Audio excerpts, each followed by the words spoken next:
faharoa dia hoe ino ahoana le base de données zany le base de données zany a tsika zany zao eto zany zao tsika idécouvrirany le base de données zany tsika zao hoe base de données inona moa ny azo atao hoe base de données atao hoe base de données de hoe famarana andreo information maro be zay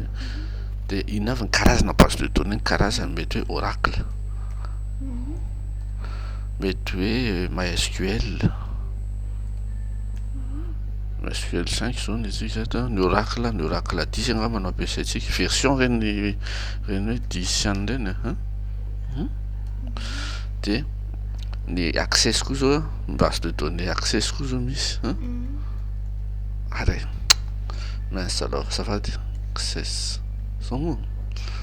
access fanoatra azy de ny inona koa moa base de données mety misy koa SQL DB2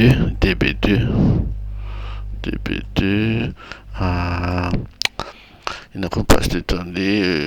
PostgreSQL itsy misy base de données PostgreSQL hitanao le ambany ao hitanao ve le ambany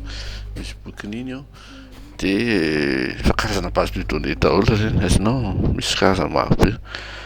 de zay zany natao base de données fa ny zavatra esantsika eto de ity ny esantsika eto ty zany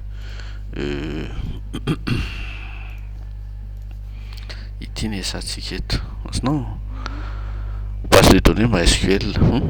ka ny base de données MySQL no iafarany le information rehetra zay esantsika MySQL zany no ampiasaina eto d'accord compris d'accord ka amin'ny base de données MySQL io izy nefany le fitaovana mampiasaitsika de mampiasa anatiny hoe serveur tsika ampiasa anaty hoe serveur tsika ka ny serveur ampiasaitsika de serveur WAMP zany de ino moa le atao hoe serveur WAMP le atao hoe serveur WAMP efa nazavaiko tao malagasy mizaha fahalalana na lesona atao ve anao inona ny WAMP window lasany ohatray ny WAMP de égal Windows Apache MySQL io le base de données ary PHP ka tsika moa zany site web no resantsika eto de le ty langage PHP ty ampiasaina côté mbola azavaiko rehefa avy eo côté serveur ty le MySQL les bases de données